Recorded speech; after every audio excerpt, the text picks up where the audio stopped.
آپ جانتے ہیں کہ دنیا کا سب سے بڑا سیکریٹ ویپن کیا ہے لوگوں کو امپریس کرنے کا؟ السلام علیکم دوستوں، کیا آپ بھی جانتے ہیں کہ جب کوئی آپ کو بنا مانگے کوئی چھوٹی سی گفٹ یا ہیلپ دیتے ہیں تو آپ کو اس کے لیے کچھ کرنے کا من کیوں کرتا ہے؟ یہی اصول ہے ریسیپروسٹی کا اصول۔ اس ویڈیو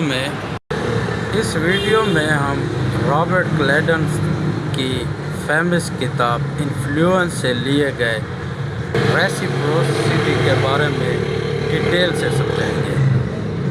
ریسیپروسٹی کا اصل مقصد کیا ہے، ریسیپروسٹی کی تعریف کیا ہے، ریسیپروسٹی جو ہے وہ ریئل لائف میں کس طرح کام کرتی ہے، ریسیپروسٹی جو ہے وہ بزنس میں کس طرح کام کرتی ہے،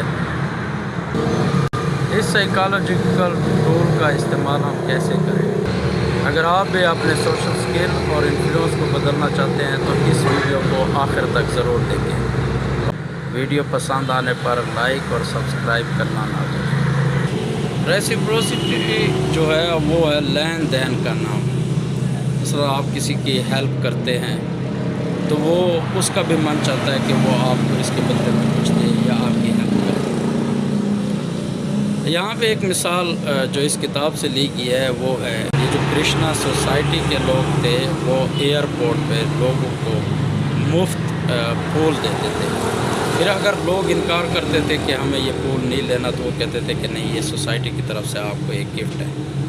تو جب وہ پھول لے لیتے تھے تو وہ ایک احسان مندی کا جو ہے ان کے اوپر ایک دباؤ آ جاتا تھا، اور پھر کرشنا سوسائٹی کے لوگ کہتے تھے کہ اگر آپ اپنے اس سوسائٹی کے لیے چندہ دینا چاہیں تو آپ دے سکتے ہیں۔ تو وہ پھول لے کر اپنے اوپر جو ہے وہ ایک قرض لیتے تھے، اور اس کے بدلے میں جو ہے وہ کرشنا سوسائٹی کو جو ہے وہ پیمنٹ دے دیتے تھے۔ تو کرشنا سوسائٹی جو تھی اس نے اس عمل سے، جہاں وہ لوگوں کو پھول دیتے تھے اور پھول کے بدلے میں پھر وہ چندہ ڈیمانڈ کرتے تھے، چاہے وہ پھول لوگوں کو پسند ہوتے تھے یا نہیں ہوتے تھے، وہ کیا کرتے تھے، پھول لے کر جو ہے وہ ساتھ والے ڈسٹ بن میں ڈال دیتے تھے۔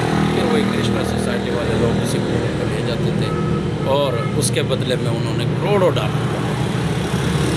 تو دوستو ریئل لائف میں بھی ایسی ہی ہے